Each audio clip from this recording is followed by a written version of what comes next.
Oi, crianças!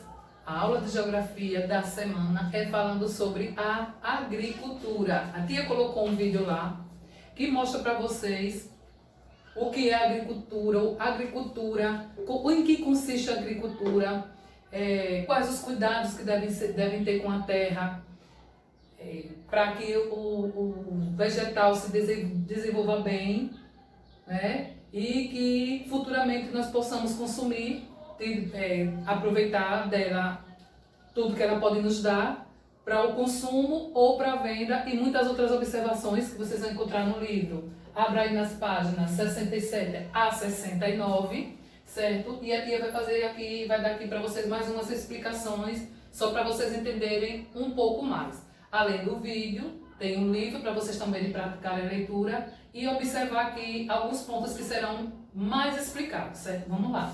Então, a agricultura consiste no cultivo de vegetais. Então, você plantar, você colher, e daquela colheita, você planta para quê, na verdade? Você planta e colhe para o seu consumo ou para a venda. Isso aqui, essa observação pode ser tanto para os vegetais, que podem lhe dar frutos, legumes, verduras, né? Podem lhe dar flores também. Você não vai consumir, você não vai, apesar de que existem flores comestíveis, mas no caso nas flores nós entendemos mais que as flores são para ornamentar, para arrumar a casa, arrumar uma festa, certo? Então, a agricultura é o cultivo de vegetais, que esses vegetais eles são cultivados para o consumo, para você aproveitar no seu consumo para a sua sobrevivência, para a sua alimentação, ou para você vendê-los, certo? Para ter uma boa colheita, um bom plantio e uma boa colheita, é necessário quem está plantando, por menos experiência que tenha, mas que procure estar bem ligadinho no clima e no solo. Porque há plantas que se desenvolvem em estações mais quentes, outras num clima mais frio, certo? Então a questão do clima e do solo, se o solo está bem fofinho, bem adequado para o plantio, isso aí também é bom se preparar para antes do plantio, certo? Primeiro pesquisa, procura saber se o solo está adequado para receber a muda ou a semente daquele vegetal que você está querendo cultivar. Existem também profissionais envolvidos com a agricultura. São os agricultores, que ele está lá com os vegetais, mexendo nos vegetais, no cultivo dos vegetais, desde o cultivo à colheita, na verdade. Os agrônomos, que eles se especializam em analisar o local onde as plantas vão ser, onde os vegetais vão ser cultivados, certo? Existem também os tipos de cultivo. A monocultura é quando é baseado em só uma espécie. Tem um terreno, por exemplo, um local para plantar, e você só planta uma espécie, vamos supor uma espécie, só melancia, por exemplo. Aí se chama monocultura, porque você está cultivando só uma espécie de vegetal.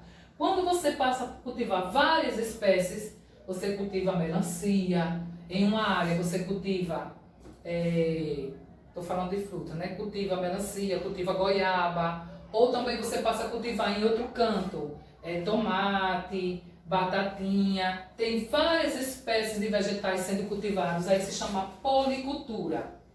Vocês em casa já praticaram a monocultura, a policultura?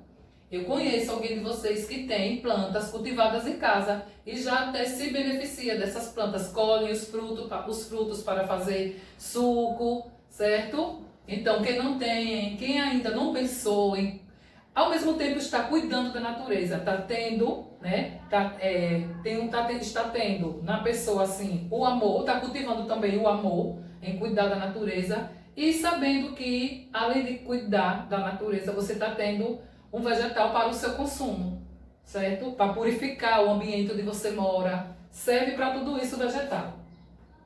Existe também a rotação de cultura, que como funciona a rotação de cultura? Vamos que você colha aquela plantinha que você cultivou ali, já está dando os frutos, você colhe. Aí você não quer mais plantar melancia, você tira a melancia, né, já deu bastante os frutos, você vai plantar outra espécie de vegetal no lugar daquela. Então isso aí que é rotação de cultura. Ao colher, né, o vegetal, a cada espécie colhida, você muda o vegetal cultivado, certo? O cultivo de subsistência é quando você planta para o seu consumo, certo? Você planta um vegetal e ali você não está pensando em vender, nem trocar com alguém, você planta para o seu consumo. Ali mesmo você vai, prepara seu suco, prepara sua sopa, seu tempero de carne, então, para o seu consumo. Aí é o cultivo de subsistência. Outra coisa,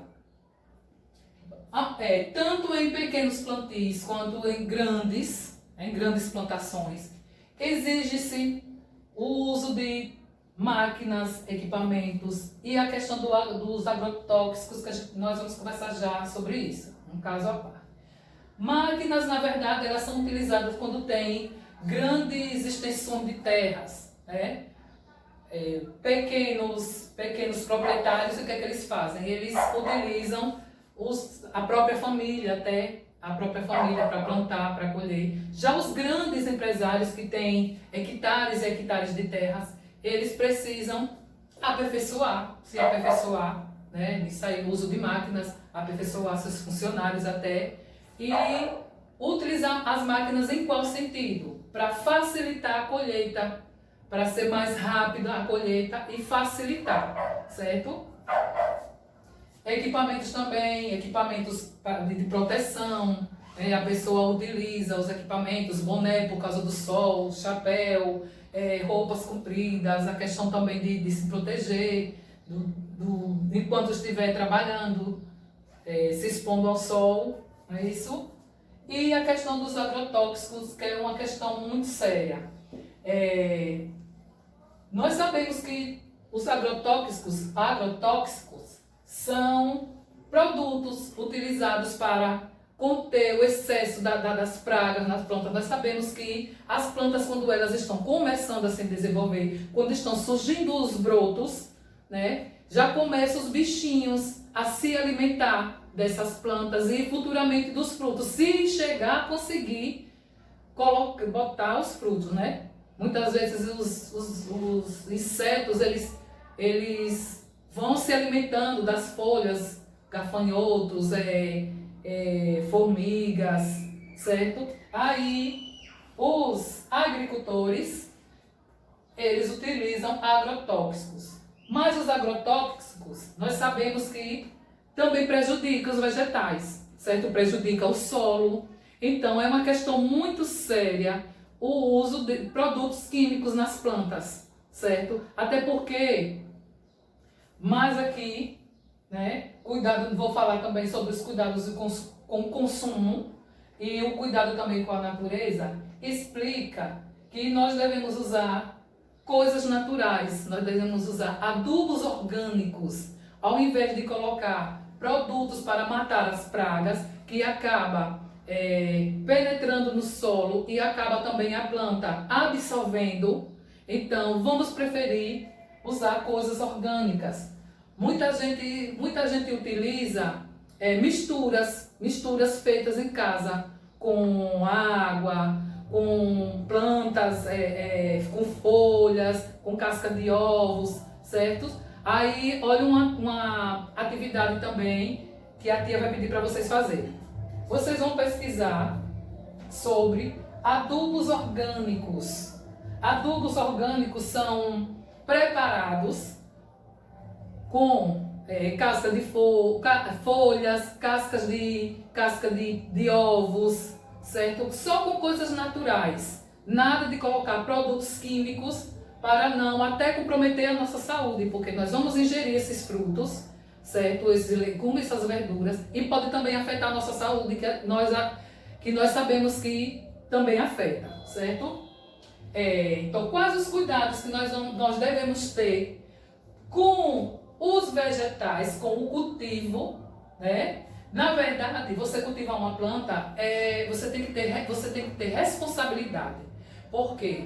Porque esses alimentos cultivados, eles vão ser para o nosso consumo e para a venda. Se eles as plantas não puderem dar frutos bonitos, frutos atraentes, assim que eles são bem escolhidos, não é qualquer fruto que as pessoas vão consumir, então já vai perder venda. Já não valeu a pena todo o processo tanto do plantio à colheita, certo? Então, para isso, não é necessário, né, que nós ou qualquer outra pessoa que pensar em plantar utilize agrotóxicos, certo? Plantar e cuidar dessa planta de outra forma, que não agrida a natureza, que você não vá consumir um alimento que possa lhe prejudicar mais tarde, que possa lhe dar problemas de saúde. Então, prefira coisas naturais. Vamos lá. Como você vai cuidar da natureza? Vai cuidar para que você tenha um consumo, como é que eu digo? Para que esse consumo seja, para que esse consumo sua vida seja beneficiada e a natureza também. Vamos lá. Sementes e mudas sadias. Isso aqui vai precisar também, quando o agricultor estiver selecionando as mudas, ele vai precisar de ajuda, certo? Então as sementes elas devem ser selecionadas e as mudas também, porque se elas forem plantadas já com uns probleminhas, que vocês verem assim a semente com uns probleminhas, então com certeza não vai dar fruto, os frutos também vão ter alguns problemas, certo? As mudas também. Então tem que haver a seleção, tem que ter os cuidados com as sementes e as mudas plantadas. Respeitar o período de plantio e colheitas. Outra coisa, muitos vegetais eles não são plantados no mesmo período. Vamos supor, agora... vamos dar um exemplo muito mais fácil de entender. O milho, certo? Muito utilizado na nossa culinária, principalmente no mês de junho, certo? O milho, ele tem um período para ser plantado, certo? Geralmente, no mês de março, no mês de março se faz uma festa, tem aquele todo ritual para o plantio do milho, certo? Planta no mês de março. Para que no mês de junho, essas sementes do milho, elas durante abril, maio e durante 3 meses mais ou menos, elas se desenvolvam e dêem milhos bem bonitos e gostosos, né? Então, tem um período para essas sementes, os grãos de milho, serem plantados. Bem assim são outros vegetais, certo? Vocês vão pesquisar também sobre alguns vegetais, o período de plantio e quando já pode começar a colher. Vocês vão pesquisar sobre a mangaba, certo? Sobre o coco, o caju. Mangaba, coco, caju, manga também, manga e inhame, certo? Esses 5 vegetais, vocês vão procurar saber o período correto, o período certo, né? Que aqui diz que devemos respeitar o período de plantio e de colheita. Então, esses 5 vegetais que a tia falou, vocês vão pesquisar e anotar no caderno de vocês de ciências sobre quando deve ser plantado, certo? E quando você vai colher, quanto tempo passa do plantio até a colheita, certo? Vocês pesquisam isso aí e depois a tia vai perguntar o que vocês conseguiram como resposta, certo? E os adubos orgânicos que a tia falou. Adubos orgânicos, preferi utilizar sobras de alimentos, né? Tem gente que processa, mistura os alimentos que sobrou, junta com as cascas de esses alimentos, as cascas de frutas com folhas secas, né? E fazem adubos maravilhosos. Preferir para que esses vegetais se desenvolvam sem problema nenhum, certo? Os vegetais de frutos saborosos, legumes bem bonitos, bem coloridos, certo? E a tia trouxe aqui uma dica para vocês também. Tem atividade na página 73 e 74 e a tia trouxe, aliás, atividade nas páginas 70 e 71 e a tia trouxe uma dica para vocês assistirem um documentário, Uma Verdade Inconveniente, certo? Eu vou pesquisar e colocar no grupo para vocês. Assistam, que fala sobre a vida vegetal, sobre a agricultura também, certo? Outro assunto muito importante é a pecuária, certo? A agricultura é quem cultiva, está baseado no cultivo, na verdade, a agricultura está baseada no cultivo de vegetais e a pecuária na criação de animais. Geralmente, né, na zona rural, não vou generalizar, não vou dizer que todos são assim, mas muitos dos produtores rurais, eles cultivam tanto plantas quanto criam animais ao mesmo tempo, certo? Já que eles têm uma área muito grande, então eles ganham a vida praticando as duas formas de trabalho, tanto na agricultura quanto na pecuária.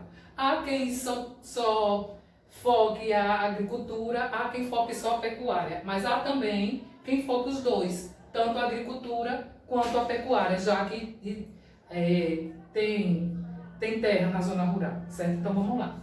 A agricultura consiste na criação de animais, certo? Para quê? Para que esses animais se desenvolvam e possam fornecer a matéria-prima. Então, o que é a matéria-prima? É o primeiro elemento usado na industrialização. Por exemplo, você usa a carne, você cria o animal para depois aproveitar dele a carne e a carne, ovos, por exemplo, né? E essa matéria-prima, ela pode ser transformada, certo? Vocês podem consumir, por exemplo, o ovo, vocês podem consumir o ovo, a galinha dá o ovo, lógico, e vocês consomem o ovo, então aí ele não foi transformado. Mas aí o ovo pode ser transformado, pode ser utilizado em outros alimentos para preparar um bolo, para preparar outros alimentos que peguem o bolo, na verdade, ou peguem o ovo, na verdade. Um outro exemplo é o porco. O porco fornece a carne, né? E essa carne vai ser utilizada para preparar linguiça. Então a linguiça ela não existe na natureza, a linguiça ela é transformada. Então qual é a matéria-prima aí? A matéria-prima da linguiça é a carne de porco, como existe também já a linguiça de frango, né? Mas eu estou falando de carne de porco. E carne de porco, que é o primeiro elemento usado na industrialização, e a linguiça é a transformação, é o produto industrializado. Usou a carne do porco, que é o primeiro produto, que é a matéria-prima, para transformar em linguiça, que a linguiça é material industrializado, certo? A criação de animal é para utilizar a matéria-prima para o consumo ou transformá-lo, como a tia deu o exemplo aqui. A carne de porco você pode utilizar, você pode comer em casa, certo? E essa carne pode ser fornecida para as indústrias e serem transformadas. Existem vários tipos de criação. Existe a criação de gado, de animais intensiva, né? Onde os animais são criados em pequenas áreas e são alimentados basicamente com rações, certo? Já a criação de gado extensiva, o gado é criado solto na natureza, certo? É criado solto em grandes áreas e eles comem pastos naturais, comem capins, comem os frutos, o que tiver de alimento ao seu alcance, ele vai consumir, já que ele é criado solto. Isso é uma criação extensiva, certo? Por exemplo, você tem galinhas em casa, você tem umas galinhas em casa. Aí você cria ela dentro de um poleirinho. Então aí é um exemplo de criação de gado intensivo ou extensivo. Aí é intensivo porque ele é criado em pequenas áreas, muitas vezes também presos, né? E à base de ração. Coloca também outros alimentos, mas à base de ração. Já na extensiva, eles são criados soltos em terrenos grandes, em sítios, por exemplo, soltos, e lá eles vão se alimentar do que eles encontrarem ao seu redor, certo? Aí é uma criação de gado, aí é extensiva. Com os animais que estão sendo criados para o seu consumo ou para a industrialização, há cuidados, certo?